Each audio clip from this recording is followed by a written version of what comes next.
All right, we are live. Welcome to all our viewers for our 6:30 performance seminar for Friday, the 8th of November. Excuse me, we have one pianist with us this evening performing a solo concert. Isn't that right, Isabel? A solo concert. Go ahead, Isabel, then and introduce yourself and the name of the piece you're playing and the composer. My name is Isabel. I'm playing Reflections by Dennis Alexander.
Bravo!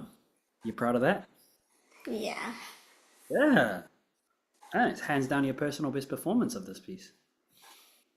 What I loved about it is that you really took your time to shape these lines. I can tell that you're listening much more. Maybe it's also that you're playing it by memory, that you have you have more ability to listen to how you sound. Would that be right? Yeah, that's good. So if you compare this to how you performed the last seminar, what are some of the big differences that you're seeing in your playing? I feel like my rhythm for the last two lines, it's I would say much cleaner, even though there's some errors, but those are very slight, small errors. Oh yeah. Yeah, I didn't really notice them because you kept on going, you kept the music rolling. Yeah. Um, I also really like the way that you handled your dynamics. Is that a conscious choice? Like, have you thought about how you're playing your dynamics, or is that just something that you did today? I thought about it. Yeah. Yeah. I think the exaggerating the dynamics works. Like when you go big, you go really big, and then when you go small, you really bring it down. So that really highlights the different moods of the piece. Yeah, I enjoyed it. You should watch the video back. I think your playing communicated well over the camera. It's always a little more difficult when you're performing online because in person you can really feel and hear the music live, right? But through here, I'm just hearing it through my little laptop. So you want to play with uh, with greater dynamic range, and you want to play with more clarity as well. Meaning, you want to be very clear with what your fingers are doing. You can't just kind of skim on the keys. You need to play in deep into the piano, right? And so that works out well. Your pedaling was great as well. I thought it was really good. It's one thing that can be dangerous when you play a piece like this. That's quite um, what's it called? It's quite relaxed. Is the pedal gets relaxed, and then you jam it down, and then the notes bleed over to the next measure, and things get mushy. So you hearing it, they're better than me. So at least from my end, it sounded pretty good. But if you start hearing that your notes get a little bit too like they start to drown, release it, right? And then bring it back down so that you always have a very clear line. Is there anything in particular that you want to improve for next time? Was Um, it? I feel like I should have put measure but like fourth and fifth line, I feel like I should have like, I feel like I just like played it. I didn't really like, well, I did increase it and did a diminuendo, but like I feel like I could have just done something like different with the phrasing too. Yeah. You're talking about this here, right? Da da dee da dee da dee da. Yeah. Yeah. Because these are for sure. And you know how the melody is not in the pinky, it's here. G, H, I, B, A, G, right? You could play around with bringing those out just a wee bit more. And then dun da da dum.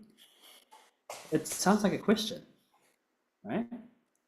Dun da da dun, and then bring it da da dee da dee da dee. And even when you start it, it doesn't necessarily need to be da da dee da dee, right? It doesn't need to be on time. You can start slow and then slowly speed up to give a feeling that you're looking for an answer, but you're not quite sure where to look, right? Because if you came in da da dee da, it sounds like, oh wow, right? Isabel knows the answer. But what if you wanted to create a feeling that I kind of know the answer, but I'm not sure where to look? By slowing it down slightly, then speeding up, it gives that impression, right? But play around with that. So there are a couple of tools that you can play around with when we play music. It's an interesting sport that we play because, especially instrumentalists, because we don't sing the lyrics, right? There are no lyrics. So we have to tell a message or communicate a mood just with sound. Yeah, that's where it also gets, you have to be really creative with it. So you can use dynamics or you can use speed, like how far you move the music forward and backwards. Even tone, the way that you play the notes, that also speaks different feelings and moods in the music. So work with what you already have because it's quite rich and there's a lot of color in your playing. But as you notice, there are also places where you can have just a little bit more shape and make it a bit more, make your intentions clearer about how you feel for the phrase. Yeah, Hmm. makes sense. One last thing, I reckon you could pause more here for dramatic effect. Dun dun dun. Just hold that C there, and then see if you can time it so that a tear comes from your right eye.